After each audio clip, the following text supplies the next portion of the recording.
नमस्कार मित्रांनो, मी सूरज नेमकर तुमचं स्वागत करत आहे। या व्हिडिओमध्ये आपण डिस्कस करणार आहे अलॉटमेंट कॅप राउंड डिक्लेअर झाल्यानंतर काय। बेसिकली विद्यार्थ्यांना भरपूर डाउट्स असू शकतात याबद्दल, म्हणून हा व्हिडिओ बनवणं मी व्यवस्थित समजलं।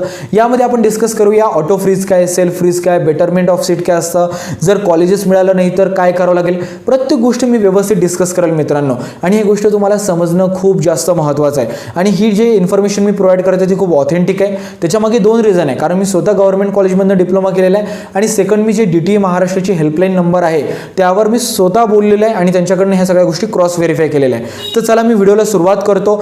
चॅनलला सबस्क्राइब करा, व्हिडिओला शेअर करा, लाईक करा। काही जर डाऊट असेल तर कमेंट बॉक्समध्ये विचारा।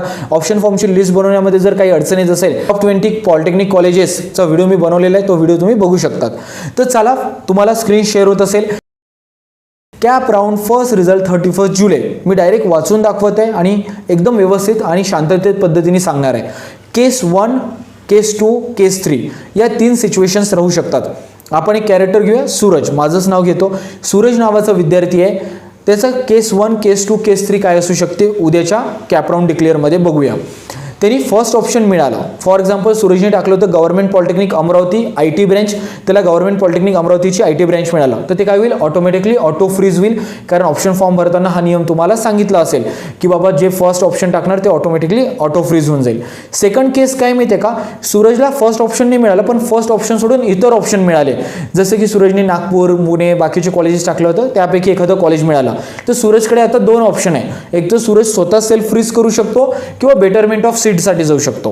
हे आलं लक्षात। केस 2 आणि केस 3 काय, सूरजला फक्त 65% होते, पण सूरज एवढा ओव्हर कॉन्फिडन्समध्ये की त्यांनी गव्हर्नमेंट ऑटोनॉमस कॉलेज टाकले आणि फक्त IT ब्रँचेस टाकल्या, तर कॉलेजेस मिळालं नाही सूरजला। तर मग काय करायचं, घाबरायचं का नाही।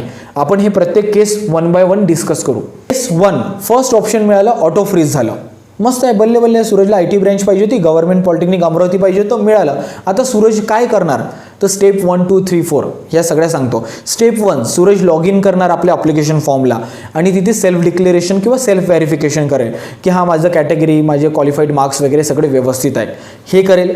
सेकंड तो काय करेल, सीट ॲक्सेप्टन्स फीस भरेल, जी की अराउंड 1000 रुपीज आहे आणि तुम्हाला ऑनलाईन मोडनी भरायचं आहे। हे भरल्यानंतर सूरज त्याची कॅप अलॉटमेंटची काय करणार, प्रिंट काढून घेईल, कारण ही प्रिंट तुम्हाला कॉलेजमध्ये जेव्हा तुम्ही रिपोर्ट करणार तेव्हा लागणार। आलं लक्षात। पहिलं काय केलं त्यांनी, सेल्फ डिक्लेरेशन केलं। सेकंड त्यांनी सीट ॲक्सेप्टन्स फीस भरली आणि थर्ड ती जे कॅप अलॉटमेंटचं जी प्रिंट आहे ते घेऊन तो कॉलेजला रिपोर्ट करणार with the required original documents आणि झेरॉक्स कॉपीज वगैरे, आणि तिथे आपलं ॲडमिशन कन्फर्म करून ॲडमिशन फीस वगैरे पे करणार आणि आपलं कॉलेज चालू होण्याची वाट बघेल। बल्ले बल्ले, सूरज इथं पेढे वाटून घेईल। हे लक्षात आलं, हे एकदम विन विन सिच्युएशन आहे, याच्यामध्ये काही रॉकेट सायन्स नाही। हां, एक गोष्ट महत्त्वाची मी माझ्या एक्सपिरियन्सनुसार सांगतो की तुम्हाला जे कॉलेजला रिपोर्ट करायचा जो टाईम दिला आहे त्याच्यामध्येच करायचं आहे, 1 ऑगस्ट टू 6 ऑगस्ट। जर तुम्ही केलं नाही तर तुमचे ॲडमिशन डायरेक्टली कॅन्सल होऊन जाईल। हे महत्त्वाचा पॉईंट आहे। सेकंड केस काय, आता इथे थोडंसं ट्रिकी आहे। फर्स्ट ऑप्शन सोडून सूरजला इतर ऑप्शन मिळाले। आता सूरज काय करणार, एक तर सूरज सेल्फ फ्रीज करू शकतो किंवा बेटरमेंटसाठी जाऊ शकतो। सेल्फ फ्रीज काय की सूरज पुन्हा काय करणार, लॉग इन करणार आणि सेल्फ डिक्लेरेशन करणार की I hereby declare all the qualified marks आणि कॅटेगरी व्यवस्थित आहे।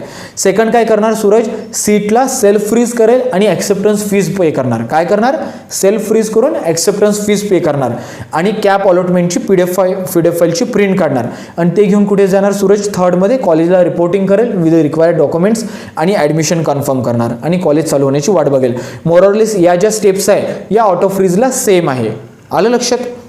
आता पण सूरजला असं वाटलं की नाही, मी तर सोमवारचे शनिवारचे उपवास केला आहे, माझं कॉलेज चांगलं मिळू शकते मला, तर सूरज काय करणार, बेटरमेंटसाठी सूरज लॉग इन करणार।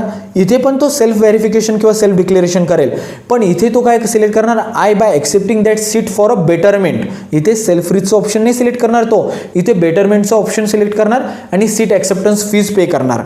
आलं लक्षात। सेल्फ फ्रीज आणि बेटरमेंटसाठी काय आहे याच्यामध्ये काही डाऊट नसणार। मला असं वाटते जर तुम्हाला मिळालेलं आहे आणि तो कॉलेज फ्रीज होऊ शकतं, म्हणजे तिथेच ब्लॉक होऊ शकतं, तर तुम्ही बेटरमेंटचं ऑप्शन सिलेक्ट करून समोर जायला पाहिजे। कारण काय सांगता येते, समोरच्या सीट मॅट्रिक्समध्ये तुम्हाला कॉलेज लागू शकतं, मोरेस जास्त चेंजेस होत नाही, बट तुम्ही बेटरमेंटसाठी जायला पाहिजे असं माझं पर्सनल चॉईस आहे। केस नंबर 3 काय, कोणतंच ऑप्शन मिळालं नाही बाई, सूरजचा ओव्हर कॉन्फिडन्स काही कामात आला नाही। मग काय होईल, लॉग इन करावं लागेल, ऑप्शन फॉर्मला एडिट करावं लागेल, तुम्ही कॉलेजेस ॲड वगैरे करू शकता आणि जसं पहिल्या वेळेस सबमिट केलं OTP टाकून तसं तुमचा फॉर्म सबमिट करून टाकायचा. ह्या झाल्या 3 केसेस. आता सेल्फ व्हेरिफिकेशन, ॲक्सेप्टन्स फीज कोणाला भरावं लागते मी पुन्हा एकदा रिपीट करतो.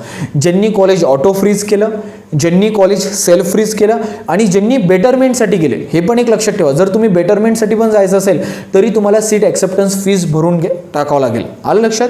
ठीक आहे. आता बेसिकली कॉलेज रिपोर्टिंग कोणाला करावं लागेल?